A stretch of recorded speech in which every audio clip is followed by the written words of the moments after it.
because, it's not fossil fuels that's causing the problem, it's the sun, that great big ball that controls our solar system.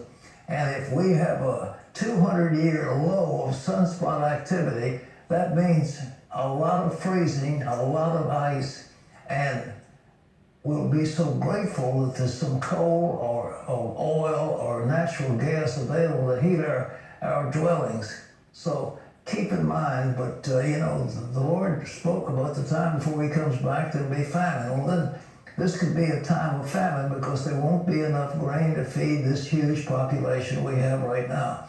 So we're talking about serious business, but it's going to happen. And so those who are running their whole political game has to do, I'm taking care of global warming. Well, believe me, it's going to be freezing cold, and the Maunder minimum is coming upon us, and we're looking at an ice age, not global warming. So just keep that in mind. Well, another news, game over. That's what the president tweeted after past comments from John Bolton resurfaced. John Jessup has the latest from our CBN News Bureau.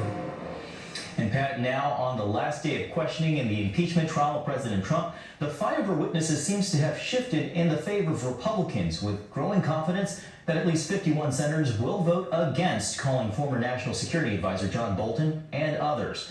The president weighed in, tweeting "game over" after a new video surfaced showing Bolton talking about Ukraine policy, but not saying anything about an improper quid pro quo. The vote to call witnesses is then scheduled for tomorrow. If it fails, the Senate will vote to vote for a final vote on impeachment charges. Yesterday, President Trump's defense team argued even if there was a quid pro quo, he did nothing that rises to an impeachable offense. If a president does something which he believes will help him get elected in the public interest, that cannot be the kind of quid pro quo that results in impeachment. And House managers in the defense answer 8 more hours of questions, Pat, from senators today. Ladies and gentlemen, I want to say this, and I think it's the feeling of the American people. This whole thing is nothing but a charade. Everybody knows that the Senate is not, it takes 2/3 of the vote of the senators to impeach a president, and they are about to have it. You might have 2 or 3 that want to call more witnesses. But what do you need witnesses for? We've heard the arguments, we've heard them ad nauseum. Everybody has had their say. Now they've answered a whole bunch of questions that are being asked, and it's time to close that thing down. And I think, who needs more witnesses? They shouldn't be voting on witnesses. What they should be voting on, all right, are we going to impeach the president or not, up or down, yes or no? And the answer is no, we're not going to. We don't have 2/3 vote.